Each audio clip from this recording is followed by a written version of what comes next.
wrong. Hi, everybody. I'm David Asson. Welcome to Forbes on Fox. Let's go in focus to find out with Mr. Steve Forbes, Rich Karlgaard, Mike Ozanian, Sabrina Schaefer, John Tamny, and Bruce Japsen. So, Steve, whose Russia connections should we be more concerned about?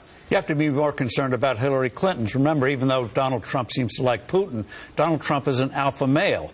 And if he feels he's been dissed, he'll turn against Putin on a dime. Whereas with Hillary Clinton, as you indicated in your introduction, the Russians may have real connections, financial connections to the Clinton Foundation when she was Secretary of State, real outright corruption. That's something he can hold over her for months to come, years to come, if those emails are not revealed before the election. Well, Bruce, the one thing we know for sure is that Russian reset, which started way back in 2000. Remember when she brought out that sort of Target-like button and was pounding on it, saying, here's the Russian reset, with the foreign minister looking on with wonderment. What the heck is going on here? That didn't work out so well, did it?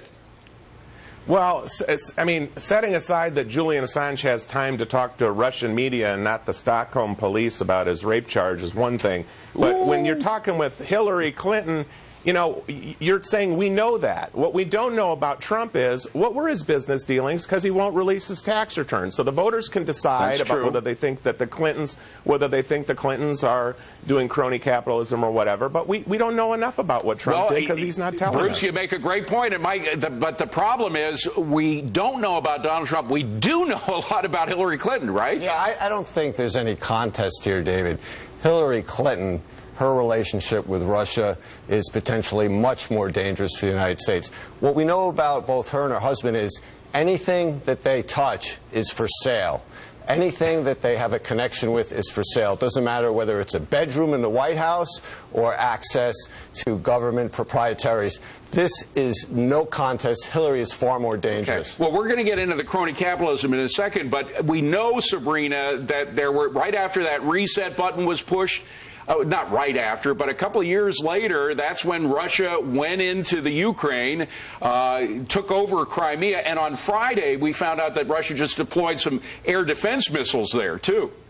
Yeah, David, this really worries me. This is one part of this election that keeps me up at night, because I think if you're concerned about Russia and you're concerned about our foreign policy, unfortunately, there is no one good outcome from this election. I think that Hillary Clinton said that she's going to, talk tough to Russia, but that sort of went out the window with her email scandal. And on the flip side, we have Trump, who seems to have surrendered Ukraine already to Russia, and the RNC went along with it. So this is very concerning. I don't see really one is better than the other at this point. Let's go out to Silicon Valley. Rich, when she was Secretary of State, she had this plan of working with the Russians, and this is kind of in the crony capitalism sphere, where she wanted the Russians, and she as Secretary of State encouraged U.S. businesses to go over to Russia and create a little Silicon Valley outside of Moscow. It's called Skolvoco, and I may have that a little bit wrong, but it turned out, and she got Cisco, for example, to donate $1 billion or put in $1 billion over a 10-year period. So this wasn't chump change.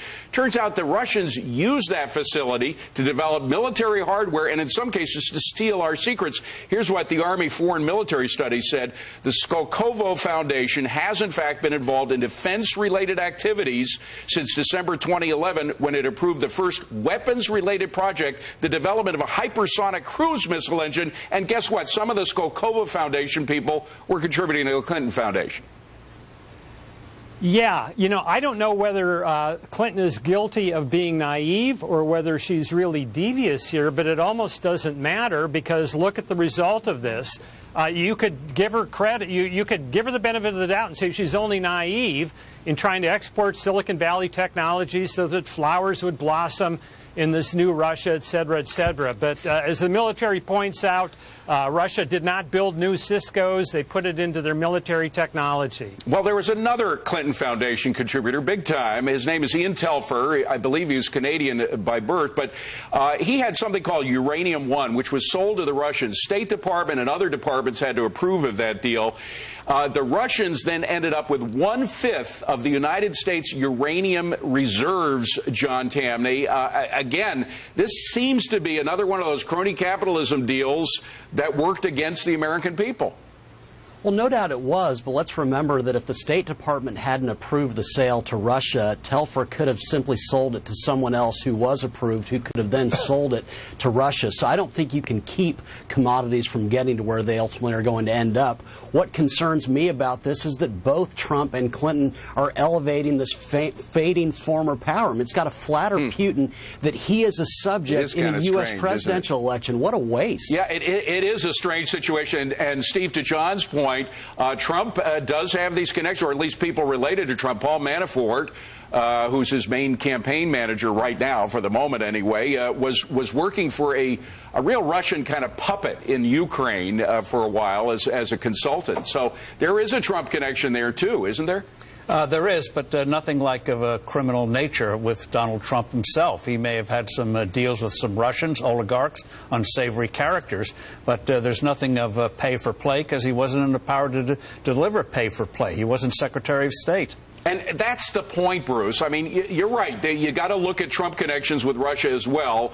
Even though it's a declining power, it's still, there are connections. But we know about these sort of pay-for-play deals with Hillary Clinton. Well, listen, I'm not wild about it. I'm sort of in John's camp a little bit, like, why are people all doing, is anybody doing business with them, given their human rights record and so forth? But Hillary would support NATO, and Trump has been wavering on his support of NATO. So if we don't want to fight, I mean, you know, let them fight their battles, but we need to support NATO, and Trump is not really committed to that. Mike, what do you say? He's only said that people in NATO who we protect, they've got to pay their fair share. And let's get to the bottom line here, okay? Let's cut to the chase. Hillary Clinton uses the Clinton Foundation as a money laundering operation to enhance her power. It's as simple as that. Well, there's evidence that points. I don't think that's been nailed down, Sabrina. Do you? No, I'm not sure, how clear it is, although there's all sorts of concerning, dots that need to be connected. I think what is clear, and one of the things that we need to think about when it comes to Russia, is that for the last 8 years, it appears as though we have had no consistent foreign policy. And the thing that worries me is that we could have 8 more years of that with either candidate. I don't think that Trump necessarily views, sort of our partners around the world as assets to us. Steve, and Hillary Clinton is steeped in corruption. Steve, I got to ask you, there are a lot of points that we've been pointing out here in terms of connecting those points. Do you think if Hillary Clinton is elected president, those points will ever be connected? Will we ever find out whether there really was pay for play here? David, one way or the other, those emails and the information in them are going to come out. It's just a matter of timing. Too many people have them. The NSA allegedly has them. The Russians allegedly have them. Chinese allegedly have them. Dissatisfied agents inside the NSA are angry about what has happened. So one way or the other, that information is going to come out. It's just a matter of when. The truth will out, as they used to say. All right.